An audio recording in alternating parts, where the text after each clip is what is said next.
Hi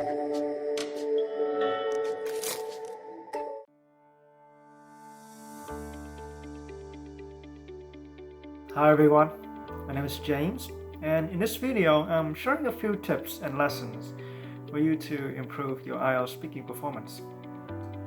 Now, in IELTS speaking, you may struggle with producing answers that tick all the boxes like pronunciation, grammatical range, coherence, cohesion, and lexical resources.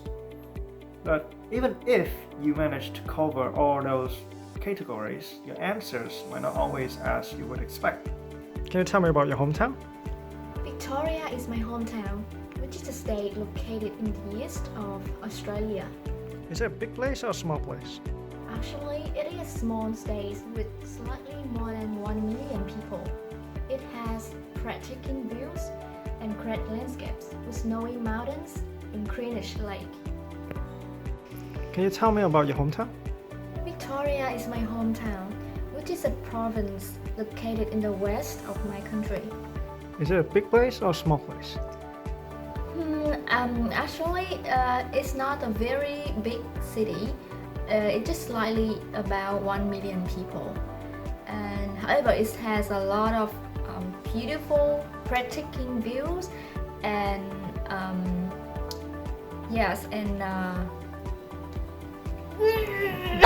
Most importantly, your answers should also not sound like a rehearsal but more natural, more fluent, like a conversation in an interview. And to achieve that, here are a few things to keep in mind when you want to improve your IELTS speaking fluency. First off, linguistically speaking, there are two things that make up a good speaking answer: precision and fluency. The thing to remember is that these two elements can only be achieved sequentially. That means one thing comes after another, but never both at the same time. Here are some examples. What's your name? Sue. Sue? And you? Is that your Hmong name or is that your English name? English name. Oh, what's your Hmong name? I had two names. My northern name and my language, my Sue. In my village, only birthday just call my name and mine. Before I middle name is Sue. I have to get my Sue. Okay. My Sue. I see. Yeah. Okay. Get this one. No, I'm not going to buy that. Baba Thanks. Sue. Is your mother here?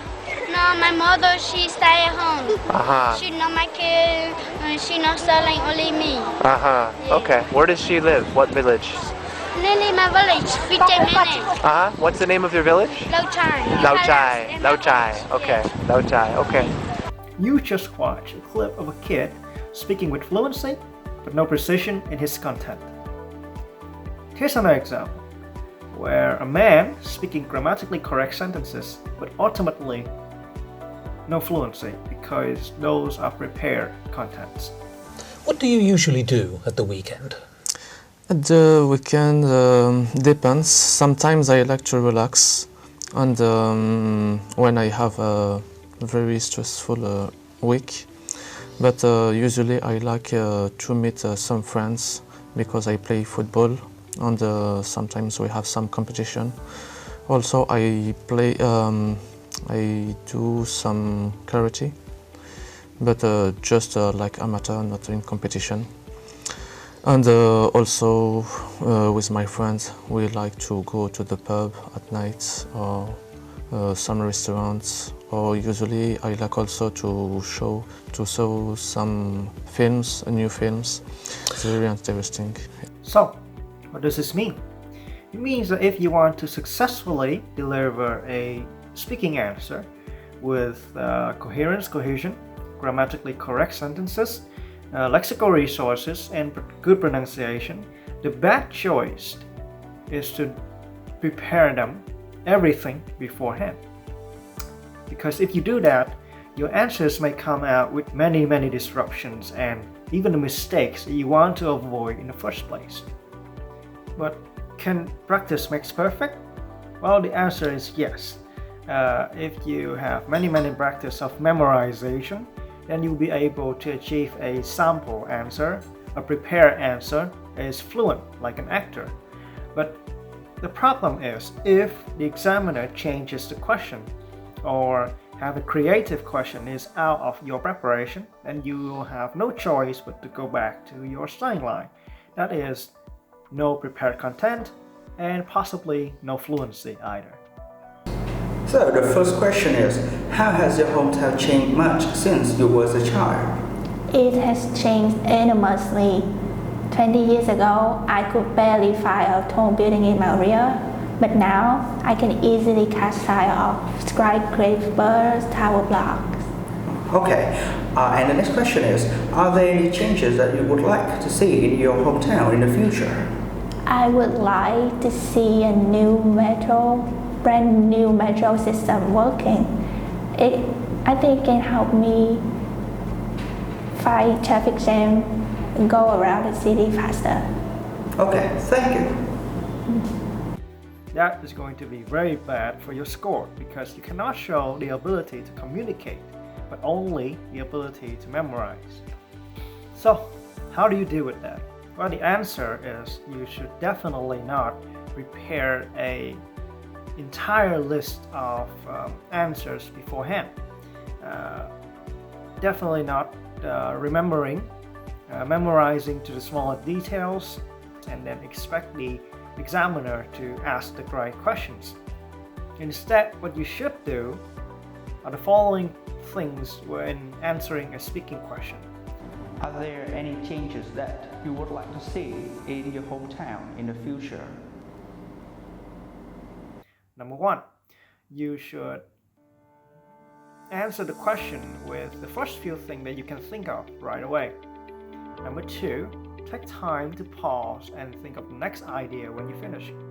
And number three, if you worry about coherence, cohesion, then you should use the strategies of storytelling instead of remembering templates. That will make your fluency goes much better.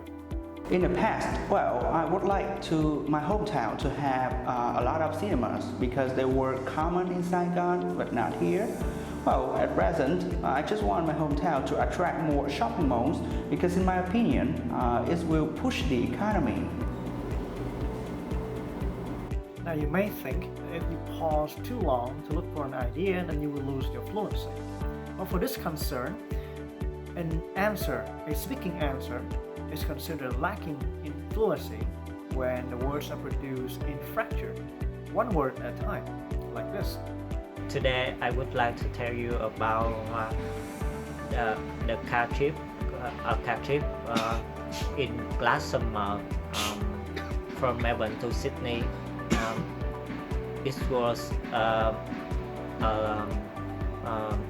not the amazing trip, but it was a memorable trip.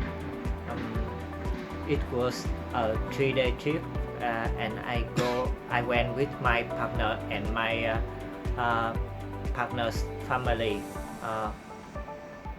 who were first time in Australia. So if you want to still sound natural while also keeping your fluency and to be able to think for ideas, then the natural and logical sequence strategies would be to speak 2 words at a time or 3 words at a time, like this. Now, the same answer, let's put it in another speech pattern. Something like, it was not an amazing trip, but it was definitely a memorable trip. It happened over 3 days. I went with my partner and my partner's family. Something like that. As you can see, it was a pattern of 3 words at a time. You can practice it at home with your own speech. Let's record it and then write down the words, and then you can practice your fluency again. So in summary, when you speak 2 words or 3 words at a time to look for ideas, you will still sound natural. If you have any further questions, please don't hesitate to comment below so that we can give you the best explanation. If you practice these tips at home and you find them helpful, please subscribe to our fan page and YouTube channel so that you can have more useful information. I'm James from WESET. We'll see you next time.